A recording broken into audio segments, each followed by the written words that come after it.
élèves de la première et deuxième primaire du complexe scolaire Boporebo-Moto, un geste signé Dynamique Tchango Avenir, rendu possible grâce à leur partenaire Julien Paluku, ministre de l'Industrie. Reportage Diane Mbaraka, Jojo Ndibo. Soutenant la gratuité de l'enseignement prôné par le chef de l'État, Félix-Antoine Tshisekedi Tshilombo, la dynamique Tchango Avenir vient d'apporter sa contribution dans ces secteurs. Désormais, les élèves de la première et deuxième année primaire du complexe scolaire Boporé-Bomoto, situé dans la commune de Lantsele, vont étudier gratuitement. C'est grâce à l'un des partenaires de la dynamique Tchango Avenir, Julien Paluku Kaongia, ministre de l'Industrie, que ce geste a été rendu possible à la satisfaction des bénéficiaires. Le directeur de cet établissement scolaire exprime ici sa gratitude aux bienfaiteurs. C'est partant d'abord du chef de l'État qui a prôné cette gratuité à travers la République démocratique du Congo. Nous avons pensé aussi que notre école aussi soit impliquée d'une manière ou d'une autre. Voilà pourquoi à travers DTA, en sigle, qui signifie Dynamique Tchango Avenir, qui donne la main forte à ce que la gratuité là puisse bien avancer. Alors, c'est son excellence qui tient la Dynamique Tchango Avenir à l'honneur de M. Julien Paluku Kaongia. Donc c'est lui qui nous soutient vraiment. Le président de cette association a également remercié son partenaire pour cette initiative combien louable, tout en invitant d'autres partenaires d'emboîter les pas. Signalons que la dynamique Tchango Avenir œuvre dans le domaine social, entre autres la santé, l'éducation et l'environnement. Les cours ont repris dans quelques institutions d'enseignement supérieur de la capitale. Liliane Bongo s'est rendue dans ces établissements supérieurs pour se rendre compte de l'effectivité de la reprise des cours en cette période post-confinement. La descente de la vice-ministre de l'enseignement supérieur et universitaire, c'est dans ces reportages de Marie Kalong Moussassa.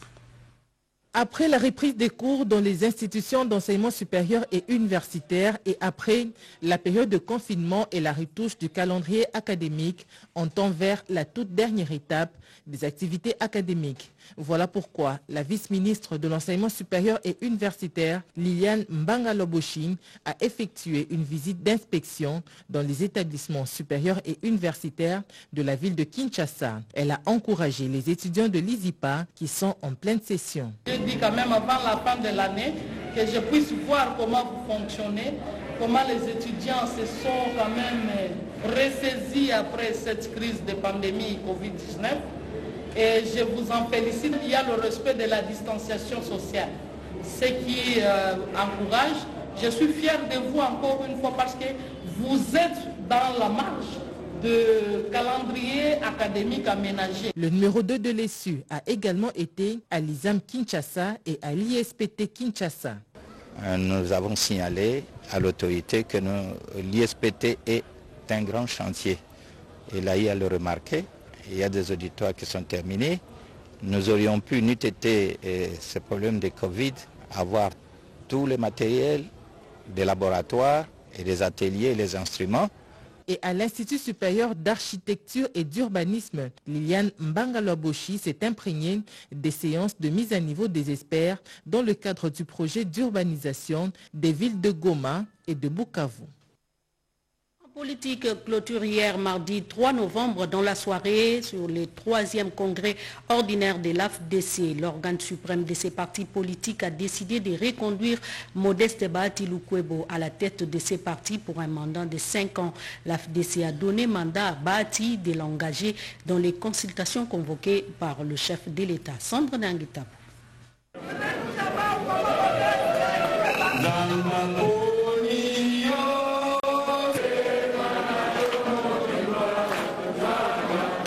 Modeste Bahati Lukwebo reconduit à la tête de l'AFDC pour un mandat de 5 ans. Ainsi, on a décidé l'organe suprême de la deuxième force politique de la majorité parlementaire lors des travaux du 3e congrès ordinaire qui a fermé ses portes tard dans la soirée ce mardi 3 novembre 2020 à Kinshasa. Parmi les résolutions formulées par les congressistes figure la décision de soutenir les institutions du pays, notamment le président de la République, Félix Antoine Tshisekedi Tshilombo. La FDC a donné exclusivement mandat à Bahati Lukwebo de l'engager au sein du regroupement politique AFDCA dans les consultations convoquées par le chef de l'État. On dispose que tous les 5 années, chaque parti politique doit pouvoir organiser un congrès. Et donc, à la création, nous avions le premier congrès. Après les 5 premières années, nous avions le deuxième congrès. Et après les 10 années, nous avons donc organisé ce 3e congrès qui est placé sous le signe de l'état de droit, sur le signe de la rénovation. Nous voulons qu'une fois pour toutes, tout change dans notre pays et que nous puissions retrouver toutes les valeurs républicaines. Voilà la substance de ce double événement. Parmi les missions assignées à Modeste Bahati pour son nouveau quinquennat à la tête de son parti figure la nécessité de restructurer la FDC, de nouer de nouveaux contacts avec les autres partis politiques, les organisations et institutions au niveau national, régional, sous-régional et international. À la fin de ces travaux, les congressistes ont partagé le gâteau du 10e anniversaire du parti. L'ambiance festive était donc au rendez-vous.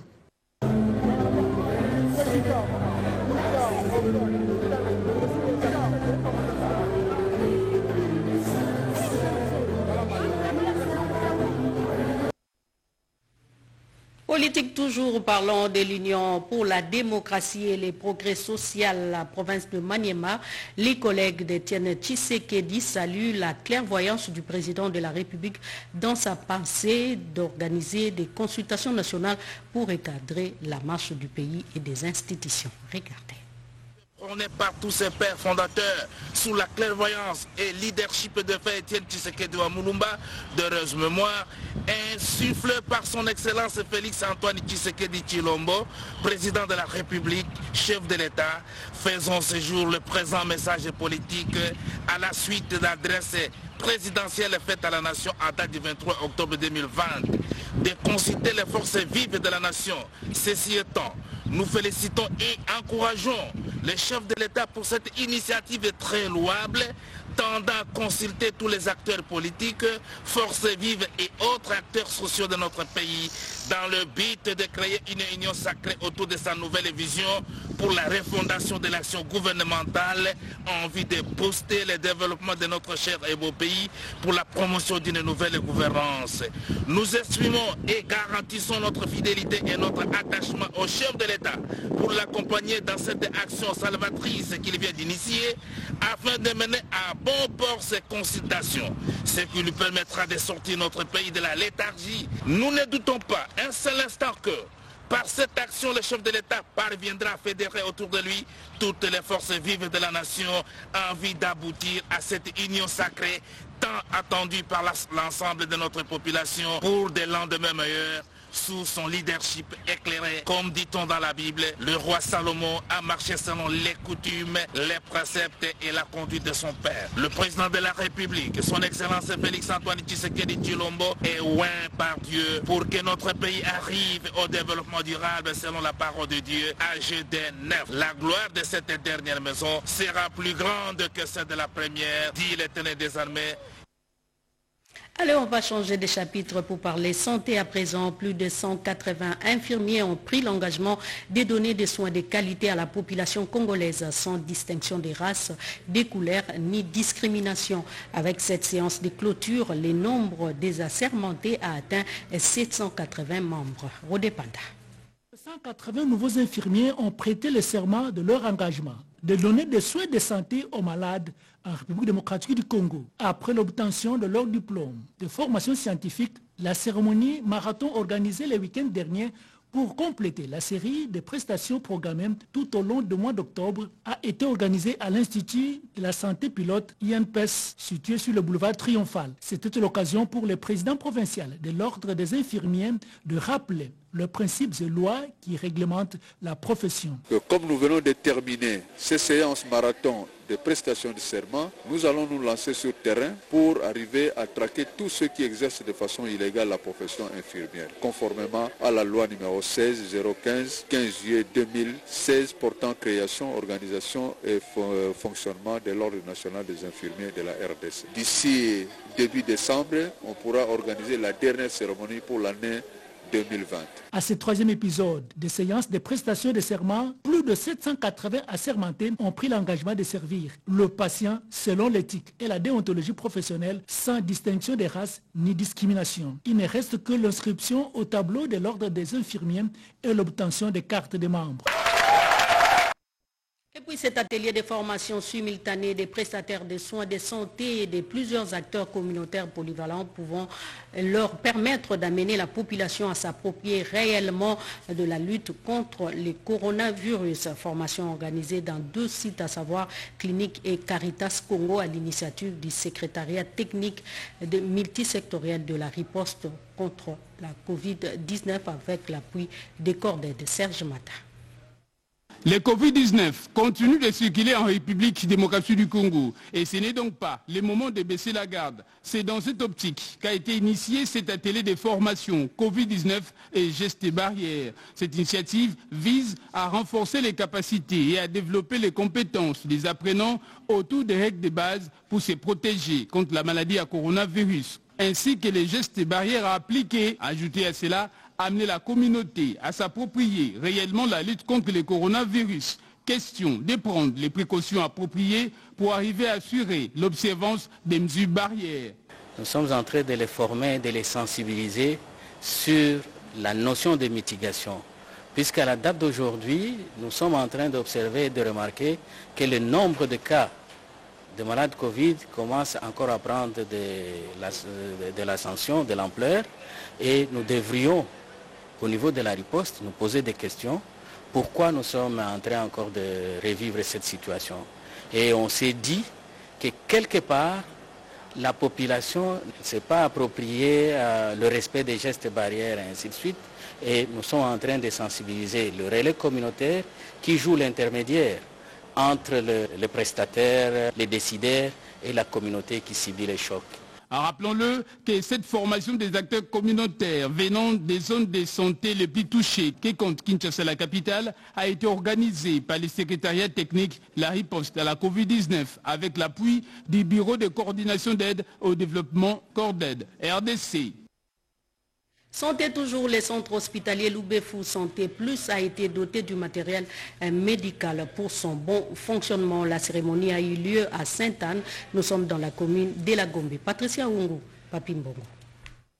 Installé à Loubefou dans la province de Sankouri il y a quelques années, le centre hospitalier Loubefou Santé Plus vient de bénéficier de 14 tonnes de matériel laboratoire médical, dont de l'hôpital de Huy de la Belgique. Ces dons composés de matelas, lits, générateurs, balances bébés, frigo et tant d'autres ont été réceptionnés à Kinshasa venant de la Belgique. Un projet soutenu à 100% par l'ASBEL Maillot humanitaire en vue d'aider sanitairement la population de Loubefou enclavée, comme le souligne le coordonnateur Hippolyte Ndjadi.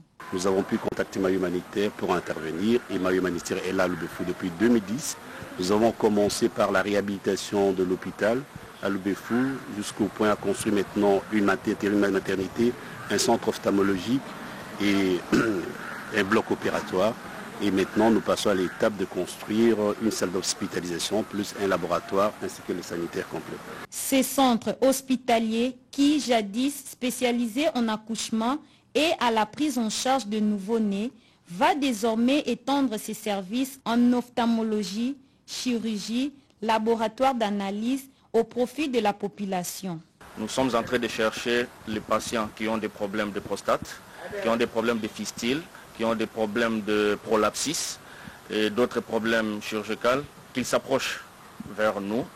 Nous allons les opérer à un tarif forfaitaire. Cette dotation de Huy de la Belgique, selon son trésorier Marc Kofi, a pour but de soulager la population de coins reculés ou enclavés à travers le pays africain.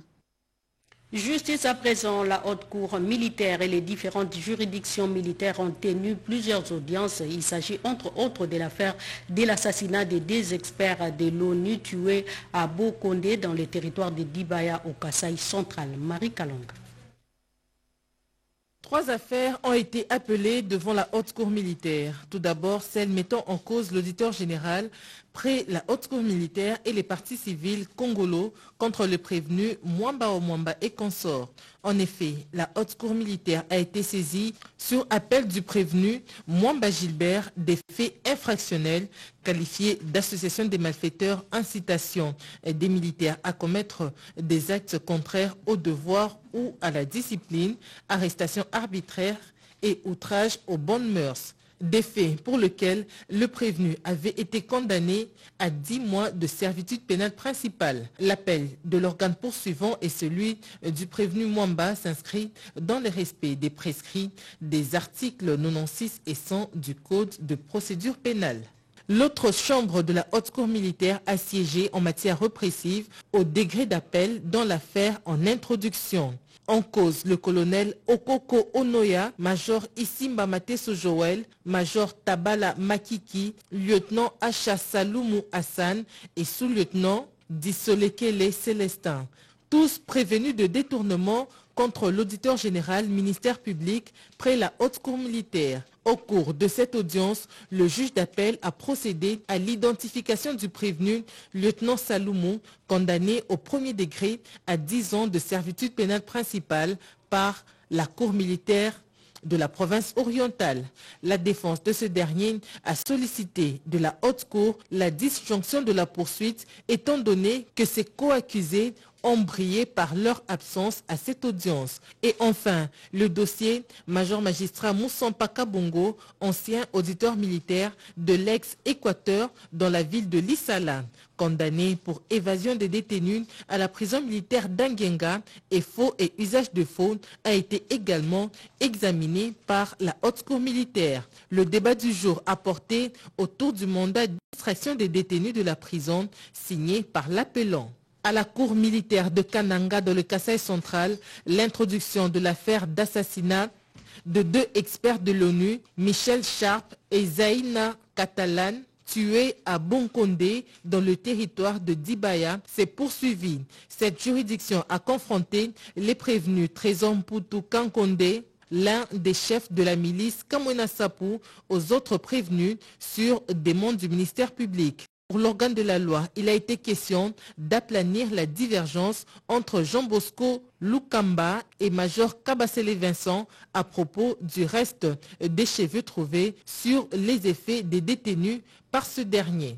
De son côté, le tribunal militaire de garnison de l'Ituri a rendu son arrêt à l'égard d'une dizaine de prévenus. Un seul a été acquitté alors que 9 ont été condamnés à la peine allant de 5 à 20 ans de servitude pénale principale. Fin de ce journal de 19h sur la RTNC, l'élection américaine qui retient l'attention du monde au lendemain du 3 novembre. Toujours pas de vainqueurs, les dépouillements sont en cours à l'heure qu'il est. Joe Biden a 238 voix des grands électeurs contre 213 voix pour Donald Trump, des voix de grands électeurs comme je l'ai dit. Madame, Monsieur, tout le plaisir a été pour moi de vous présenter ce journal.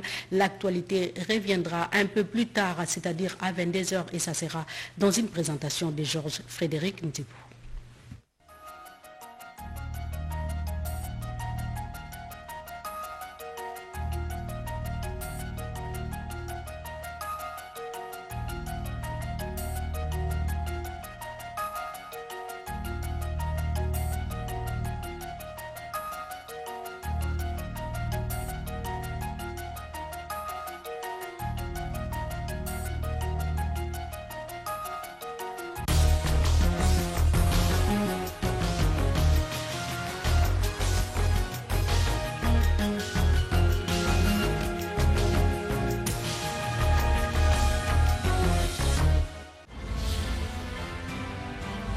Ce journal vous a été offert par le